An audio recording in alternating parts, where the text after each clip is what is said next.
بسم اللہ الرحمن الرحیم، الصلاۃ والسلام علی سیدنا و مولانا محمد وعلی آلہ واصحابہ اجمعین، اما بعد۔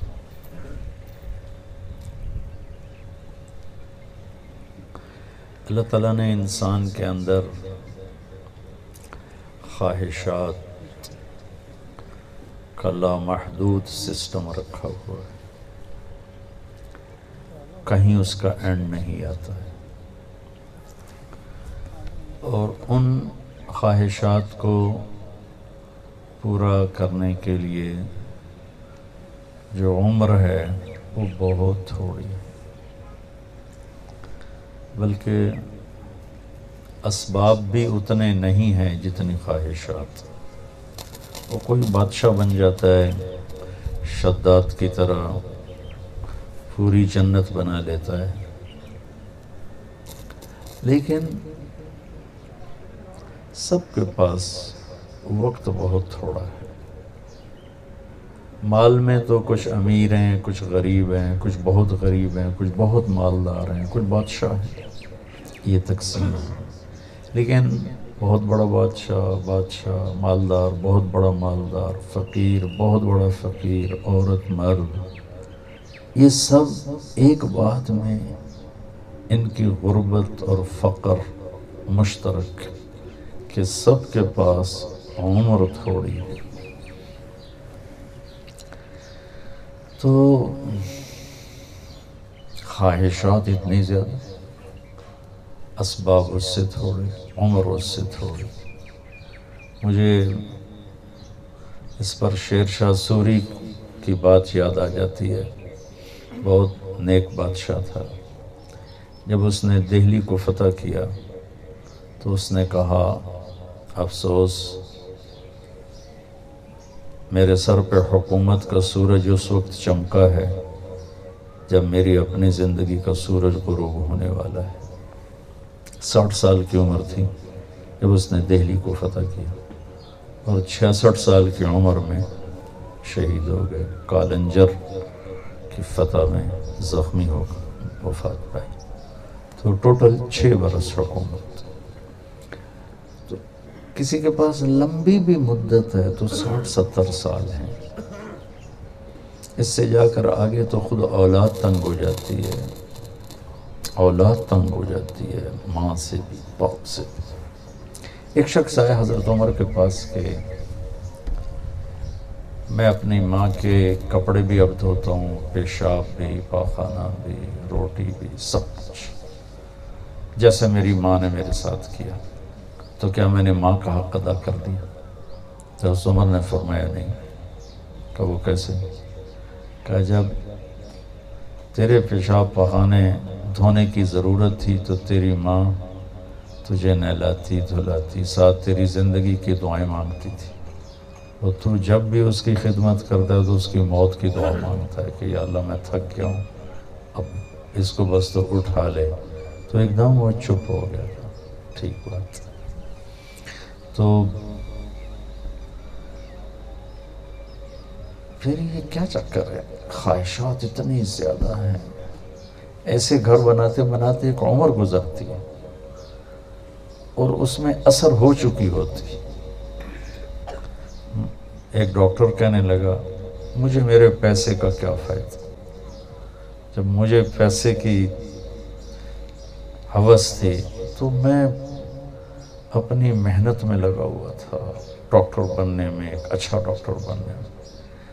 ڈاکٹر بنتے بنتے بنتے بنتے میں 50 سال کا ہو گیا ہوں، تو اب اس دولت کو میں کیا کروں گا؟ میرے پاس کتنے دن ہیں؟ چند صبح ہیں، چند شامیں۔ اب میرا نفس مجھے کہتا ہے تیری اولاد کے کام آئے گا، تو میں اپنے آپ کو کہتا ہوں اس کی کیا گارنٹی ہے کہ ان کے کام بھی آئے گا کہ نہیں آئے گا؟ یہ عجب سا گورکھ دھندا ہے۔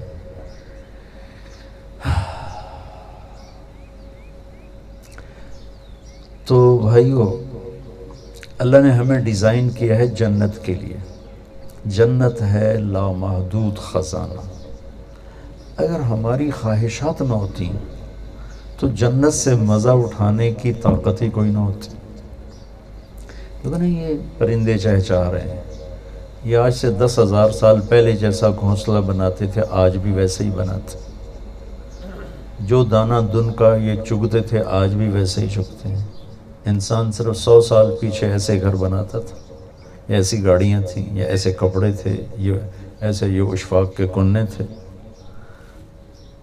کہ انسان خواہش میں اتنا تیز ہے کہ نہ پیسہ ساتھ دیتا ہے، نہ ٹائم ساتھ دیتا ہے، نہ طاقت ساتھ دیتی. جتنی تیزی سے خواہش بدلتی ہے اتنی تیزی سے چیز نہیں بدلتی.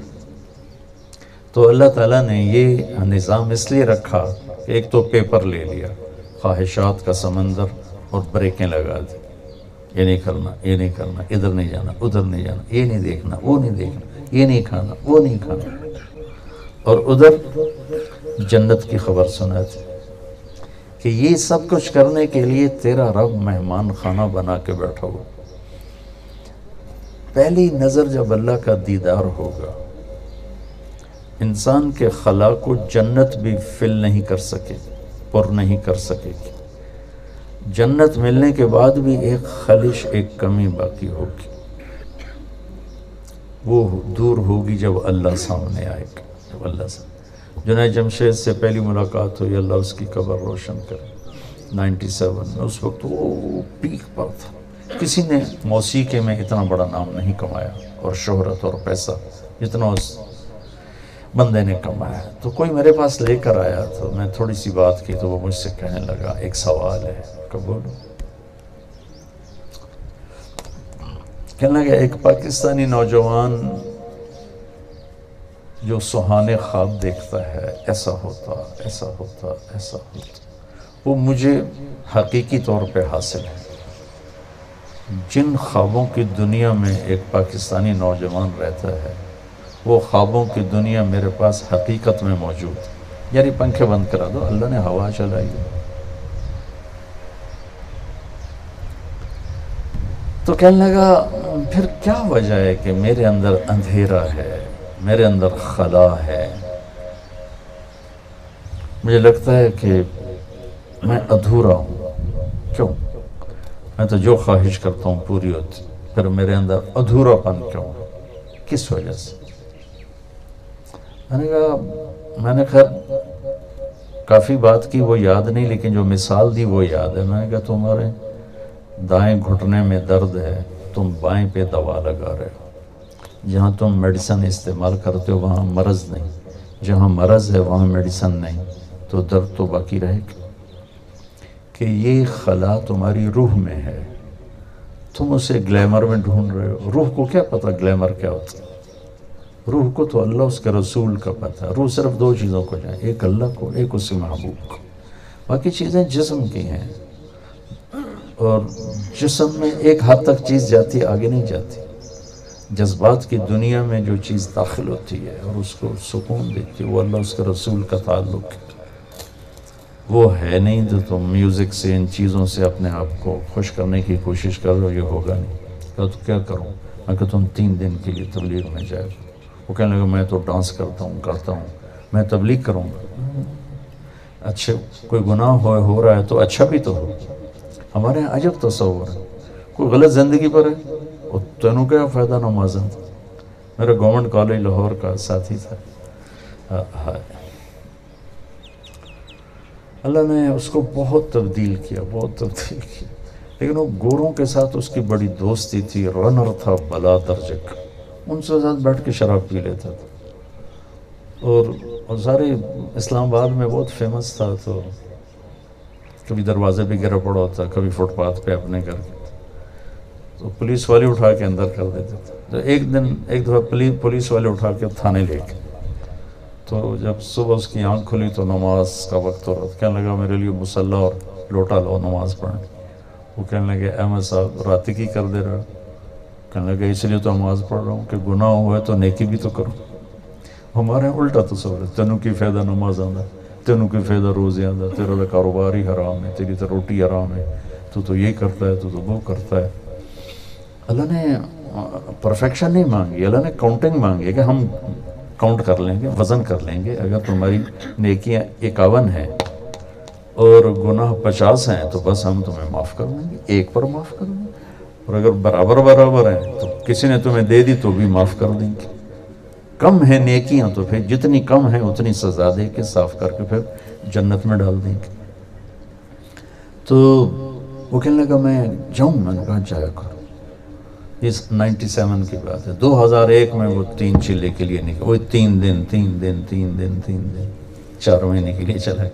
پھر مجھے اس کا فون آیا بالا کوٹ سے کہ میں ایک ٹوٹی ہوئی مسجد ہے اور ٹوٹا ہوا فرش ہے، پھٹی ہوئی چٹائی ہے اور اس پر میں لیٹا ہوا ہوں، اور جس سکون کو میں 5 سٹار ہوٹلز اور میوزک میں ڈھونڈتا تھا وہ سکون مجھے یہاں مل گیا ہے.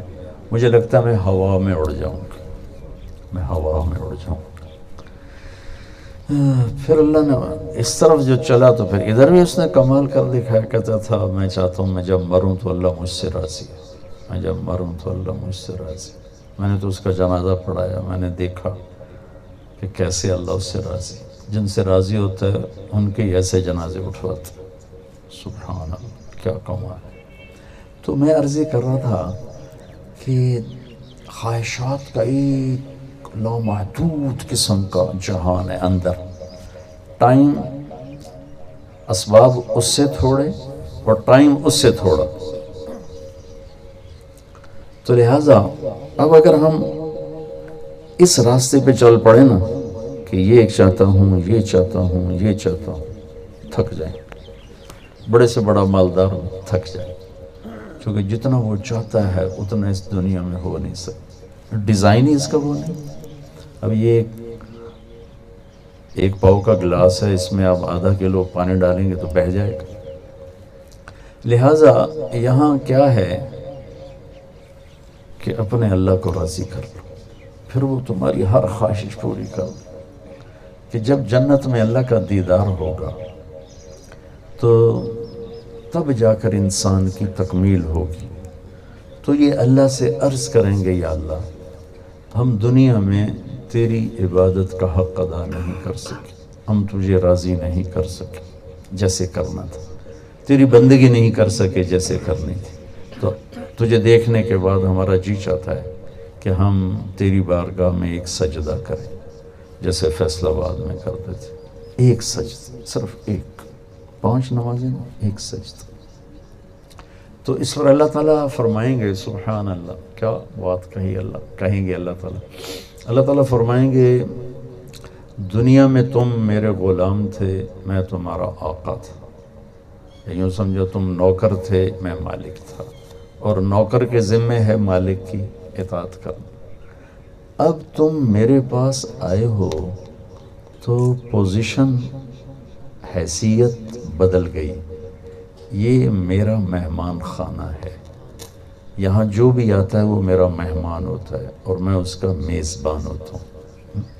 دیکھیں یہ میزبان لوگ وہ دسترخوان بچھا رہے ہیں اور پلیٹیں رکھ رہے ہیں، ہمیں کوئی فکر نہیں ہے، میزبان کو فکر ہے.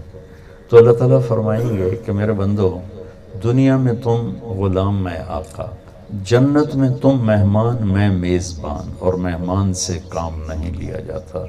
میزبان کی غیرت کے خلاف ہے کہ میزبان سے کام لے. اب تم یہاں صرف اپنی مرضی، چاہتیں پوری کرنے کے لیے آئے ہو.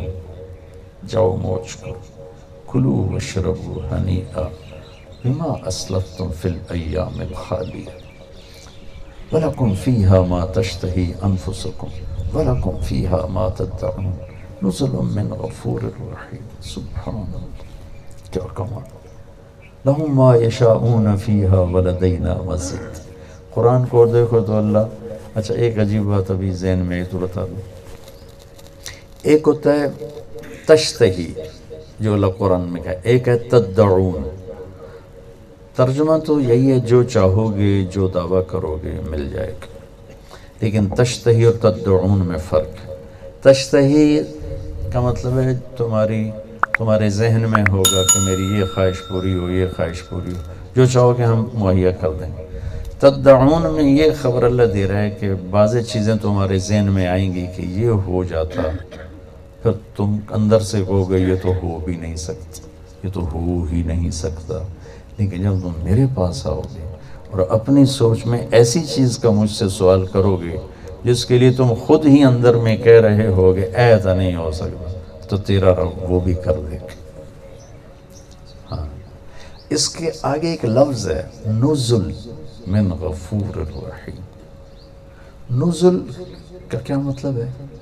نزل ہے نازل ہونا، آمد، جیسے ابھی ہم نازل ہوئے، آمد ہوئی، آئے، آتے ہی مہمان آپ کو دسترخوان پہ تو نہیں بیٹھا ہے، یہ مجھے پانی کا گلاس دیا ہے، اس کو عربی میں کہتے ہیں نزل۔ مہمان کے آتے ہی جو چیز ہلکی پھلکی اسے پیش کی جائے، پانی ہے، کوئی جوس ہے، کوئی وہ کوک ہے، پیپسی ہے، یا سردیاں ہیں تو کوئی وہ عربوں میں تو وہ قہوہ چلتا ہے، گرمی سردی، کوئی سوپ ہے، آتے ہی مہمان کو جو چیز دی جاتی ہے اسے نزل کہتے ہیں۔ تو نزل کا پیمانہ اللہ کیا بتا رہا ہے کہ جو چاہو گے دوں گا، جس ناممکن کا تصور کرو گے وہ بھی دوں گا، یہ ہے میری پہلی مہمانی تمہاری آمد پر۔ تو اصل مہمان نوازی اس کے بعد شروع ہوگی، اس کا کیا لیول ہوگا اللہ کے سوا کوئی نہیں جانتا۔ تو بھائیو، یہ زندگی امتحان ہے۔ میرے نبی ایک زندگی لے کر آئے، وہ سیکھ لیں۔ اس میں چند فرائض ہیں، 5 نمازیں، 30 روزے، اس میں بھی اللہ نے کہا بیمار ہے تو بعد میں سے، مسافر ہے تو بعد میں سے، کوئی زیادہ ہی بیمار ہے تو اچھا چل چھٹی کرو، ایویں ہی معاف کر دیتا۔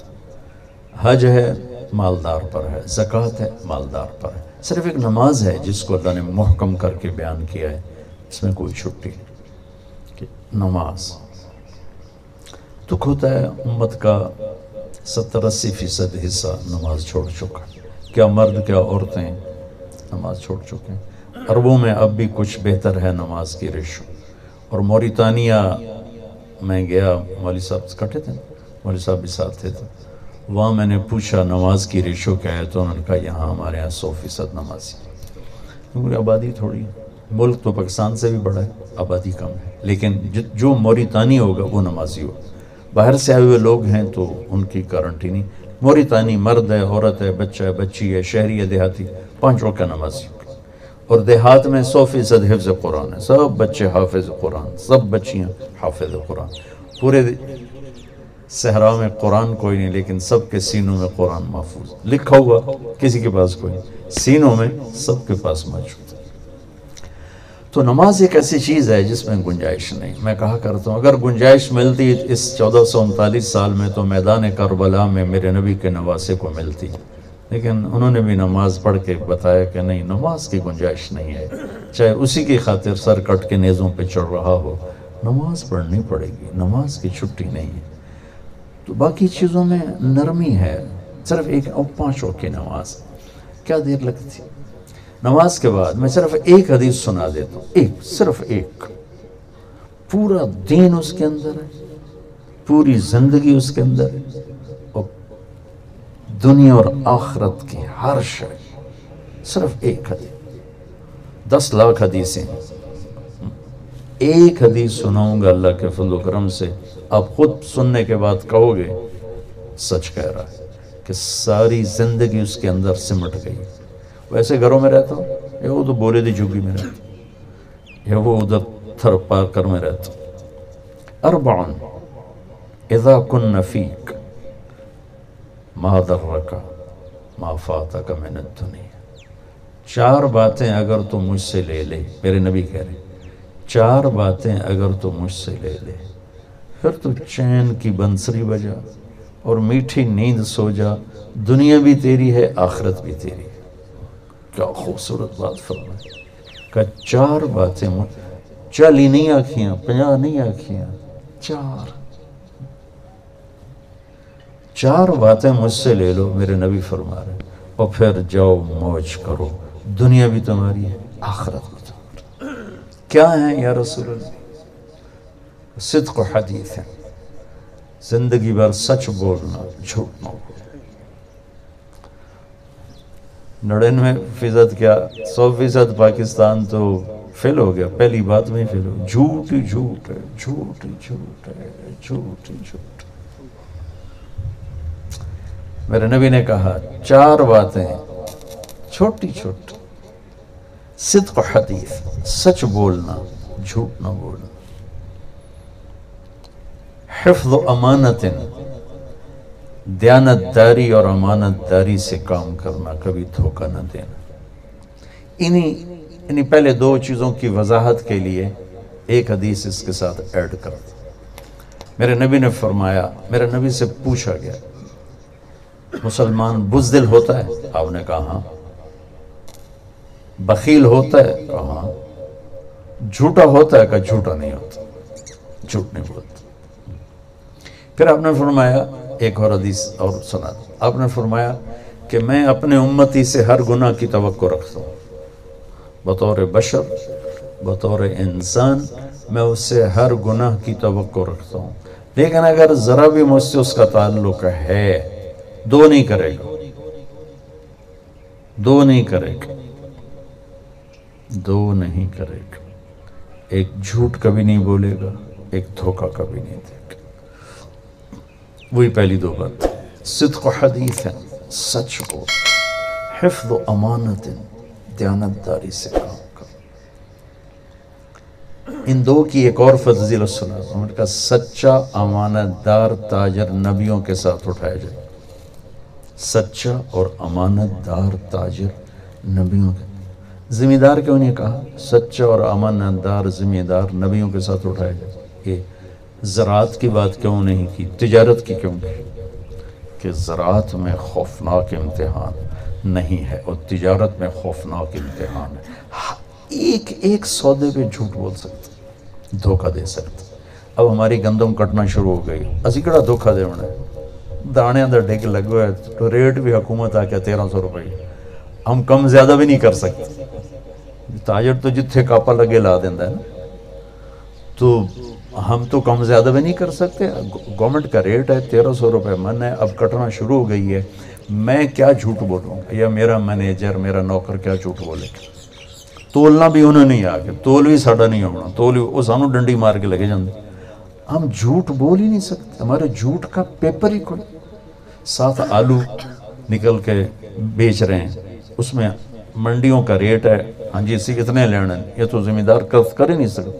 منڈی سے ہوتا ہے جی اتنا ریٹ ہے جی، ابھی یعنی ہر ٹرک میں ہم ہزاروں روپے کا گھاٹا کھا رہے ہیں۔ تو ہمارا ٹیسٹ کوئی نہیں کہ سچ اور جھوٹ کا ٹیسٹ کوئی نہیں۔ زیادہ کوئی ہیرا پھیری ہے تو کسی دا پانی وڑ کے اپنے نو لا لو، تو یہ بہت تھوڑے بے غیرت ہوندے نے کر دے، ایسا بہت کم لوگ کرتے نہیں کرتے، بہت کم کرتے۔ تو ذمہ داری میں امتحان کوئی نہیں ہے، تجارت میں امتحان، روزانہ جھوٹ بولو، ہار آنے والے سے بولو، ہر ایک کو دھوکہ دو، روزانہ سچ بولو، ہر آنے والے سے سچ بولو، ہر ایک کے ساتھ دیانتداری سے کام کرو، لیکن سردی میں ٹھنڈے پسینے آ جائیں گے جب سچ بولے گا اور دیانتداری سے چلے گا۔ صلی اللہ علیہ نبی نے کہا چل صبر کر، آجا میرے نال کھلو جا، موجوں ہوگی، ابدی زندگی اللہ کے نبی کے ساتھ کھڑے۔ انصار مدینہ ذمہ دار تھے، مکے والے تاجر تھے، تو آپ نے کہا میں مہاجرین کے ساتھ، مہاجرین کے ساتھ۔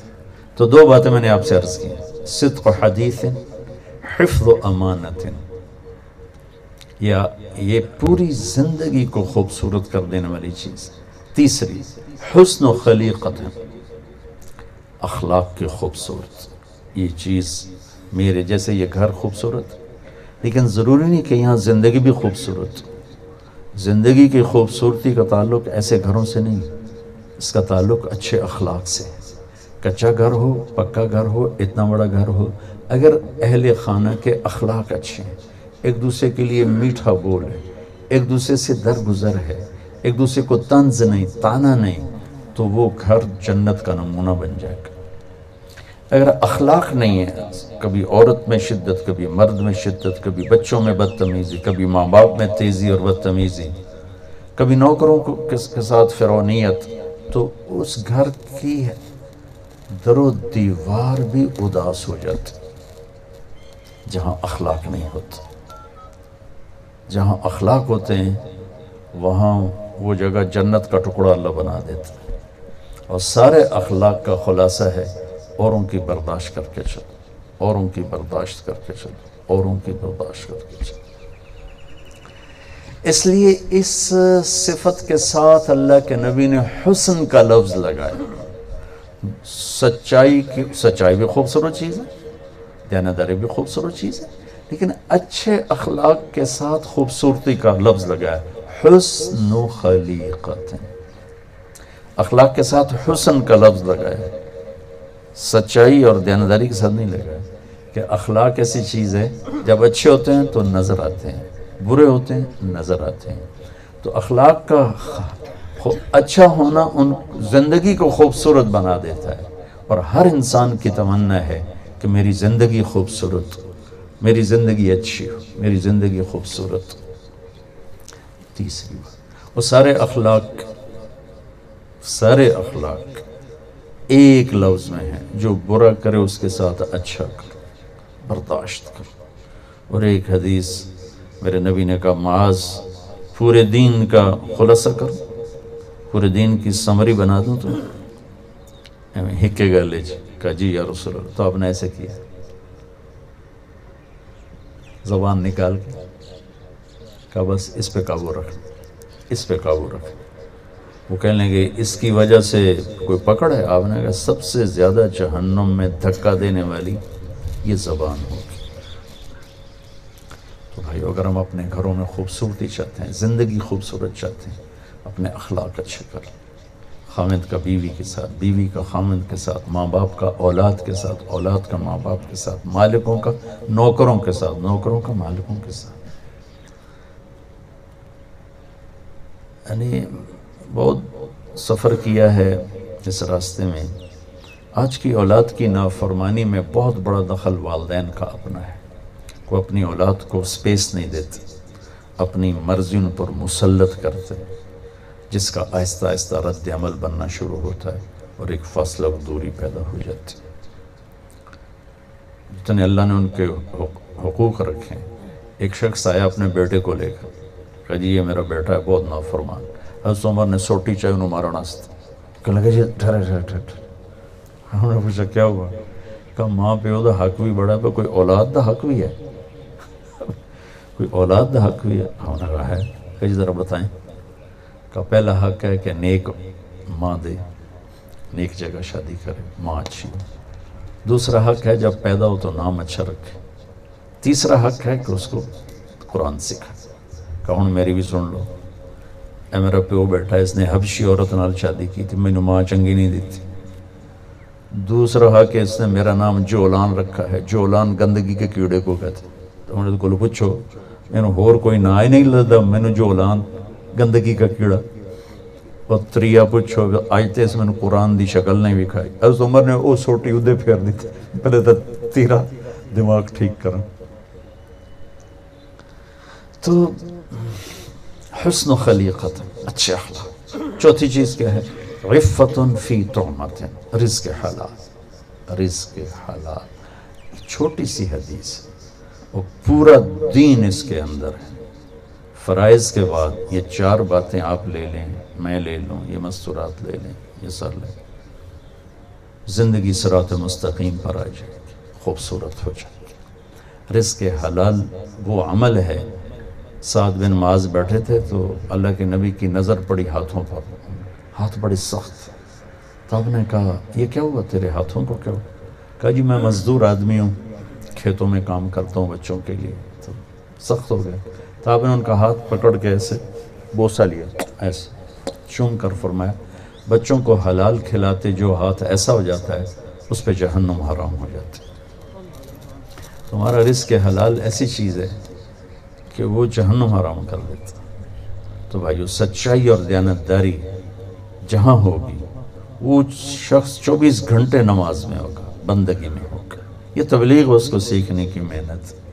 اللہ آپ کو موقع دے تو جایا کرو. 3 دن ہی لگانا شروع کرو گے تو بہت سے راستے کھل جائیں. ٹھیک.